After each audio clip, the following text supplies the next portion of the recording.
Have you ever spent a lot of time and effort building a brand new farm on Minecraft only for it to have laughably slow rates? I have. And so it got me thinking, how can I change that?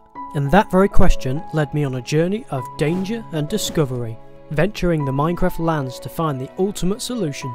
And so today I'm going to show you exactly what I found and how you can use it to transform your rates from this to this. So, after looking at almost everything Minecraft has to offer, my mind was set on one specific item, which at first doesn't seem that special. The item in question is Bonemeal, and you may be a bit confused. It can grow a few carrots and trees faster, so what, right? But over the last couple of years, Minecraft has introduced a lot of items that can be instantly grown with Bonemeal. And if we actually look into it, the best way to get a vast majority of the items in the game is by using Bonemeal. But you may be asking, how good can it actually be? Well, to answer that, we need some experiments. So here is an ordinary sugarcane farm. It produces about 30 sugarcane an hour. That's pretty bad. But if we add some Bonemeal dispensers to this bad boy, it gets turned into this. The game can't even register the noise. Those rates shoot up to 8,000 in 5 minutes. Now, I wanted to try and build the perfect Bonemeal farm with rates so high you'll never need to wait for things to grow ever again. And so I managed to come up with 3 different designs. The first and probably the most obvious place you can get Bonemeal is from skeletons. Now you could spend ages running around finding skeletons every now and then, but why would you do that when you can automate it? Underground in the Minecraft world are dungeons, and some of these have skeleton spawners inside. And so by digging out a 9x5x9 room, placing water sources in the corners, digging a hole in the middle of the wall, you can funnel skeletons into one place for you. But what might make things easier is by getting them down to just 1 heart or even killing them for you. To do this you need to place signs, ice and soul sand like this and make a bubble elevator 27 blocks high. Then dig 3 blocks in any direction other than towards the spawner and place some signs at the top to stop the water. Dig down from that sign another 27 blocks and put a chest next to the vertical tunnel with a hopper directly underneath it. Now this contraption will automatically kill all the skeletons for you, but if you want to kill them for yourself, place a sticky piston with a hopper facing directly down above the chest and put a lever on it so that you can toggle between automatic and manual. So now not only do you have a source of bones and arrows, but XP as well. Okay, so the main problem with mob spawners is that you need to be within 16 blocks of them for them to switch on. And sure, you could go AFK there, but I wanted to find a way of producing Bonemeal while I'm busy doing other things. So let me introduce you to Kevin. Kevin likes carrots. Kevin likes to harvest carrots for him and all his friends. Luckily for me, if there's one thing I love, it's exploiting villagers.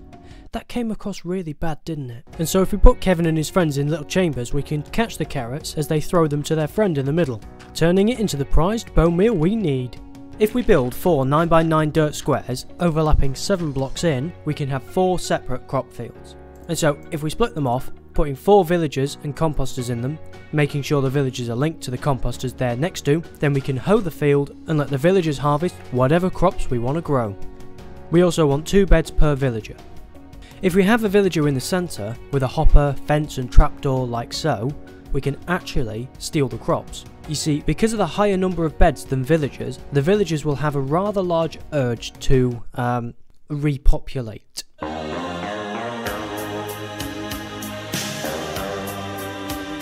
And so when the farmer villagers harvest the crops, they'll throw them to the guy in the centre, as long as they have no other access to any other villagers, meaning we can pick them up just like that. Ah, I love exploiting villagers. This doesn't really help us though, we can't power our farm using carrots now, can we? And so to turn these crops into Bonemeal, all we have to do is place composters underneath the hoppers at the bottom, put hoppers under them, leading into a chest, and that is it. All you have to do now is just be nearby so the villagers can get to work.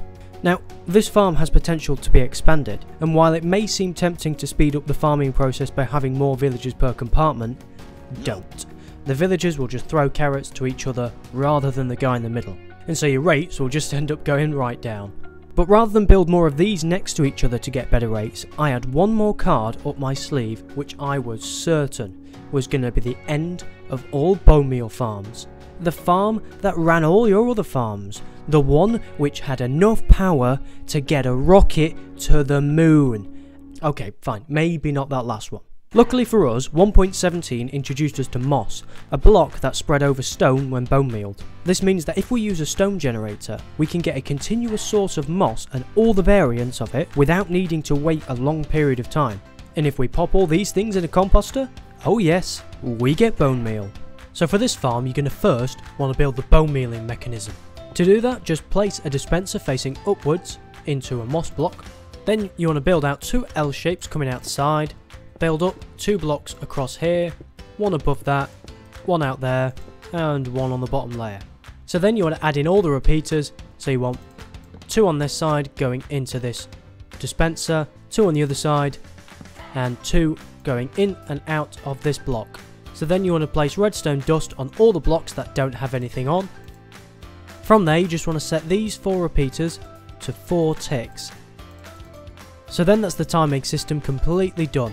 So now we can start to add little components. So if you put a piston here, that'll make sure nothing grows on top. That stops the process. Then we want a block here, and that'll make sure that the circuit can run all the way around. And a sticky piston, so that we can toggle it on and off. What you want to do then is run a line of hoppers into the dispenser. We'll use that later on. From here, just build out 3 blocks on each side from the moss block, in slabs of any kind. You want to completely fill this out with the corners missing, like so. So then you want to build a platform out on top of this, and this will be our base collection system. So that just means we'll want some hoppers facing downwards at the end. So we want a moss block in the middle, and then once we're placing the rails, the actual placement of them needs to be quite specific. The reason for this is because even if we've got rails coming out here, if we place a powered rail, it will move them all round, which is not ideal when you're trying to have rows go this way. So how we can actually counteract this is by building out the entire lines, alternating blocks, and add on the end another powered rail. Then what we can do is fill in the inside blocks with the normal sized tracks, remove the end tracks, and you'll have all 7 rails perfectly in line. Now to power these, we're just going to put some blocks on, just with levers on this side. But to stop lag, we're going to toggle these so that they only run when the farm is running. So we'll just leave that till later on. Now from there, we can actually build our stone generators. So just build out a 3 wide and 7 long platform. We can add in our pistons with obsidian behind to make sure they're not pushed out of place, and then just block off the sides to make sure the water doesn't run out. Now I'd recommend having stone here before you add any water in, just to make sure it doesn't run over all the rails and destroy everything you've done. So then what you want to do is just waterlog all of these pistons. If you're on Java Edition, you'll have to put the water on the other side, and then you can just build this up one more, and you can add your lava. You'll only need the 1 lava source, as it should run over all the water and turn it all to stone. Now isn't that satisfying? So once you've got both stone generators built up and you've made sure there's no gaps, everything's working fine, it's all stone, what you can then do is add in some pistons. So with a 1 block gap away from where the stone is, you just want to add pistons facing down like that. So starting from the very center point above where the moss block is, you just want to come 3 blocks out on all sides and then fill in the gaps exactly like you did with the platform below. So you should end up with a 7x7 square with the corners missing. So just block off this wall so there's no spillage, and that is the entire farm done. All we need to do now is add all of the redstone bits. So to start, we can actually make the activation system for this little bonemeal contraption. So just build out from this piston like so, placing redstone dust on, and that will be coming out to where our toggle is. And we just want an observer detecting a change in this line. And if this is activated without this piston being extended, then it won't go past this stage here. Whereas if it is, it will carry on going round until you turn it off again. So you just want to bring that out a few blocks out of where your farm is. What you want to do then is make sure these pistons can fire. So just build out a platform, repeaters behind the obsidian, dust behind there, and then you want to build out blocks here, here and here, build down and just alternate up and down like this. So this is the little shape you should be left with. Then what you want to do is place repeaters here, like so, along the side, and round like that, and you'll want redstone there and there. So you want to set these 2 repeaters to 4 redstone ticks, place a block here with a sticky piston attached underneath, and you want an observer facing downwards from this block, and as you see, that'll start the circuit and it'll fire these pistons, generating the stone. So what you want to do is just run a redstone line from here, so you'll have the redstone line coming off here, going into this piston with the observer detecting the change, and that can just run into the same line you've got at the front here. So just pause the video if you need another look at how this is arranged, and then what you want to do is build the exact same thing on the other side. So once you've got all 3 of your redstone lines going into one central block, you just want to put a redstone torch on top, 2 more redstone torches on top of blocks above them, and then for the next 2 you just want to build out the side like so. So you should have 3 redstone torches going up and 2 coming out the side. Then what you want to do is just build a platform out behind the block that should be directly next to your powered rails, and you're just going to have a very similar system to what you have behind the pistons with your repeaters and your redstone dust like that. From there you just want to put 2 redstone dust here and then build out a platform where you're actually going to have a diode. This is just editing Dave here. Whenever I say diode, I don't mean diode, I mean capacitor. This is not a diode. This is a diode, but this is a capacitor. Diode, capacitor. Sorted? Easy. So to build this you just want to put 2 rows of comparators running in opposite directions directly next to each other. You then want to add redstone dust on the end. What this does is basically keep this redstone dust powered while this has gone off, and the more comparators you have, the longer it stays on. So for example, if I turn this off, you'll see that all the comparators get lit, and if I turn it off, you'll see that they stay on for a lot longer even though this redstone torch has switched off. How clever is that? The reason we've got a little diode here is because we actually want any hopper minecarts to run a bit longer to make sure that all the moss over the top here has actually been collected. You will want 2 repeaters here and here just to make sure that the redstone line reaches this piston. Now the majority of the farm is actually done, so if we turn it on you'll see that it actually works perfectly fine. So now for the final section of this bit, we need to get rid of all this gunk on top. To do that we just want to add loads of redstone dust on top of all these pistons, place a block on top of here and a block coming out like that with redstone dust, and just connect that to an etho hopper clock. So to build it you just want 2 hoppers facing each other, 2 regular pistons either side of those hoppers with a block of redstone in the middle. Then coming out of each of those hoppers either side you just want a comparator going into a block with a bit of redstone on top, and then all we need is an observer coming out of that to detect the change.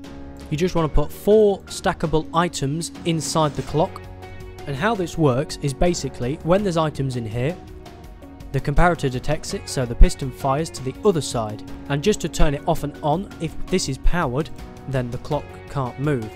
However, if this isn't, then what you'll have is the items will move into here, meaning that piston will fire, and it'll just keep swapping over, firing like so.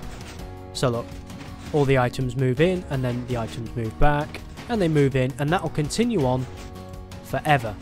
So that's why we just need this little bit of powered redstone here to stop it. So the more items you have inside, the longer the clock will actually take. So what we can do now is actually add in all the hopper minecarts so we can get collecting. Problem is though, all we're getting is moss and its gang, and we don't really want moss, we want bone meal. So to fix that, all we need to do is just put composters underneath the hoppers and place hoppers underneath there to collect the bone meal.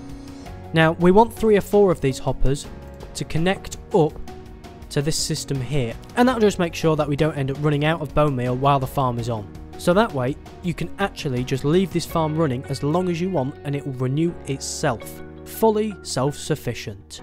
Isn't that nifty? So then what you want to do from there is just put a little chest, run some hoppers into that chest, and your farm is 100% complete. Isn't that wizard?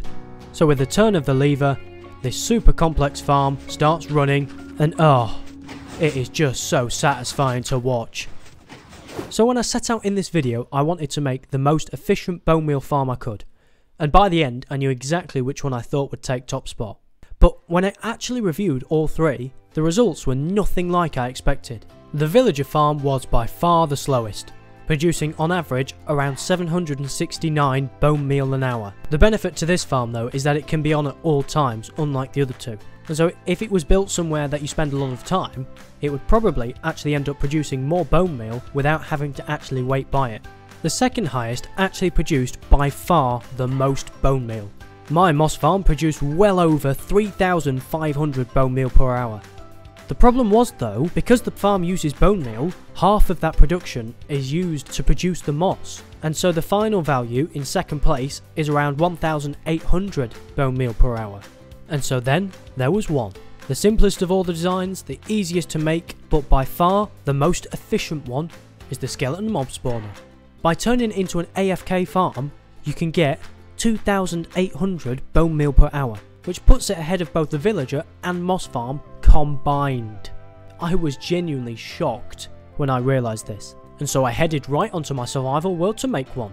One thing that you will always need though when you're building any of these bone meal farms is a collection system. So to find out how to do that, just go to this video here where I explain how to transport and store all the items you get from any of your farms.